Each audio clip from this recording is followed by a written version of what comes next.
When you think of cars, you likely think of Ford.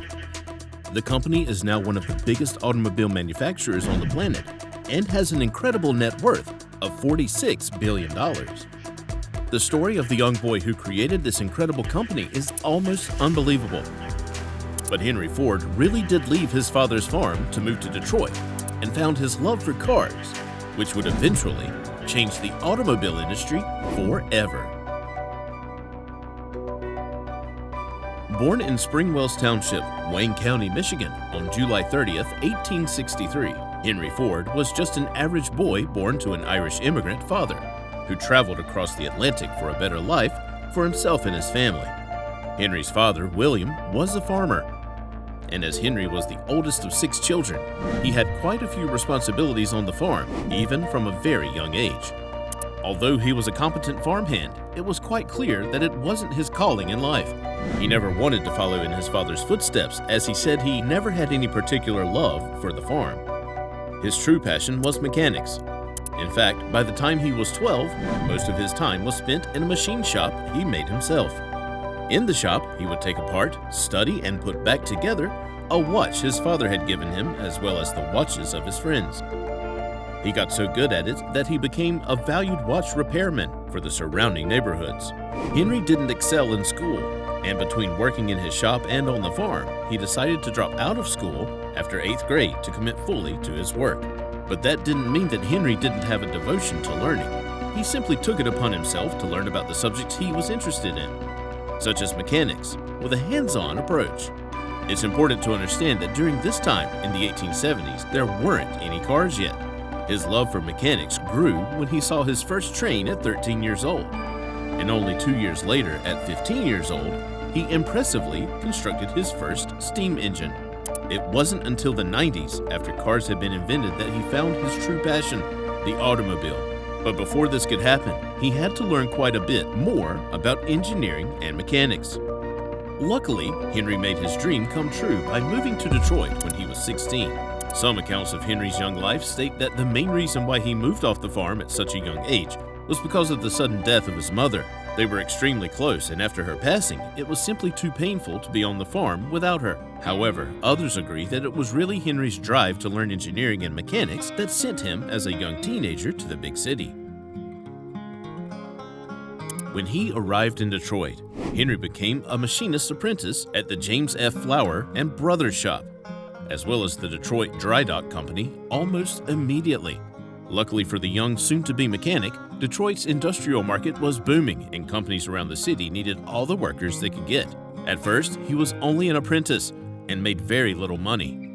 So he worked at night cleaning and repairing watches at a local jewelry shop to make ends meet and pay his rent. Only a few years after moving to Detroit, Henry decided life was too expensive for him to survive there and headed back to his family farm. But he spent his time there not farming, but continuing to learn as much as he could about mechanics. His father had purchased a steam engine, as many other farmers were doing at the time, and Henry learned everything there was to know about the machine. Word spread, and he got a job traveling around Michigan, servicing steam engines on local farms. The job was solid, but Henry had other plans for his life. By 1891, he headed back to Detroit with his new wife, Clara Jane Bryant, and he was soon fully employed as an engineer at the Edison Illuminating Company in Detroit. Here he worked side by side with Thomas Edison, who became one of his lifelong friends and mentors. While Henry was still passionate about engines, because of the new European gas engines that were using electricity, he figured he should learn something about it. In 1893, he was promoted to chief engineer, and it seemed as though everything was going exactly to plan for young Henry. By the end of that year, Henry had learned enough about gas engines and electricity to build his first ever gas engine all by himself. This creation led to the invention that would change his life and the world forever: the horseless carriage, i.e., the automobile. Henry Ford is not credited with inventing the first car. That was Carl Benz in 1886, but only 10 years later in 1896, Henry, now in his 30s, made his first ever car.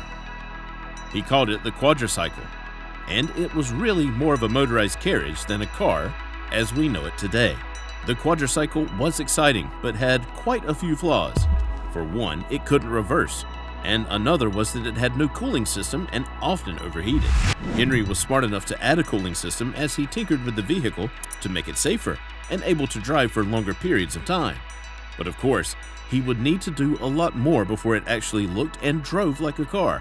By 1899, he had a second model completed. It was quite a big improvement, and when a local businessman, William Murphy, drove it, he told Henry that he believed in the car so much that he wanted to go into business with him. The two officially started the Detroit Automobile Company, and Henry quit his job at the Edison Illuminating Company to focus on making his dreams of making cars a reality.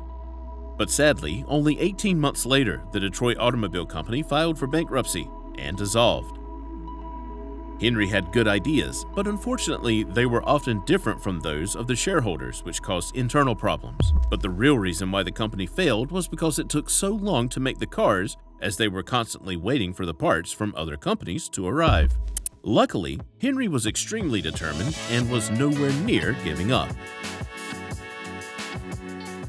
On his second venture in the world of automobile production, Henry decided to change his trajectory. Instead of creating passenger cars for everyday people, he would create racing cars. Just as a year after switching gears in 1901, Henry completed a racing car that won the first race it was in, beating a car made by the famous Alexander Winton. Henry knew he was onto something, and just 1 month after winning the race, he founded the Henry Ford Company. But you may be surprised to learn that this company didn't work either. Once again, the investors wanted Henry to focus his genius on cars they could market and sell to the general population, not just racing cars. But Henry was stubborn, and he resigned, deciding then and there that he would never be at the mercy of shareholders trying to control his ideas again. Ironically, the man they hired to replace him did what they asked, and the company renamed themselves Cadillac, going on to sell millions of cars over the next century. Luckily, as we now know, Henry didn't lose his shot at the big time by quitting. In fact, he was about to start his very own business that would sell more cars than Cadillac could ever dream of. Over the next 2 years, Henry continued focusing on racing cars and started to make quite the name for himself. His cars were faster than anyone else's and were setting records constantly. Finally, with the name recognition and money he deserved, Henry decided that he would create a company that he was in charge of.